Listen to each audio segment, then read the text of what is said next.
Great pleasure. I'm Yes. able to report to you that our free cash has been certified by the Commonwealth in the amount of $5.52 million. This is a higher than normal amount than we usually receive. COVID will be the primary reason for this.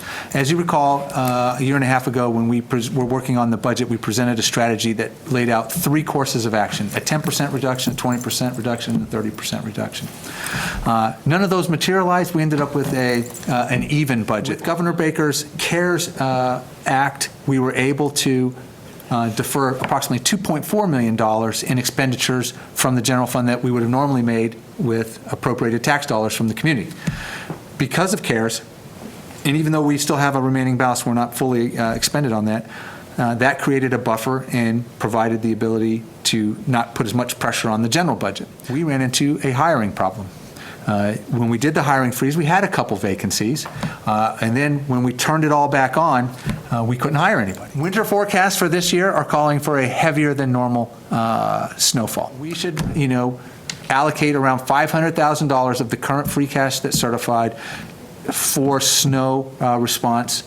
If we get that 24-inch blizzard, I think $500,000 prepares us. Now, if we don't, if it's a light winter, right, okay, then we have the opportunity to take those funds and spend it on something else that's needed. So we're putting out 3 RFPs. What I'm saying, now that we have the free cash certified at $5.2 million, what we should do is allocate $300,000, one for the mixed-use RFP that would write that new bylaw for us, and then one for the land use analysis that would tell us, going back to all the properties, zoning bylaws refurbish. Oh, yeah. $2.97 million represents 3 projects that I'm looking at right now.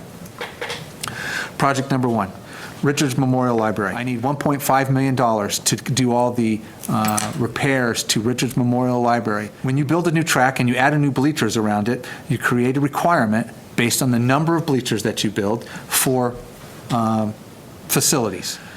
That will require $1.2 million.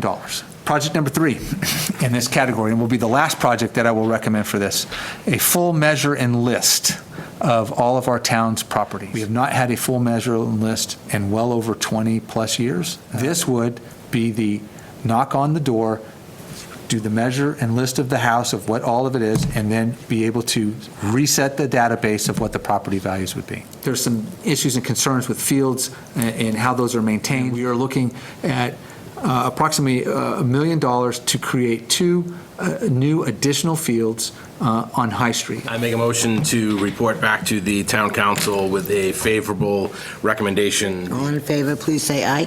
Aye. Is there any opposition? Yes. So 6-1.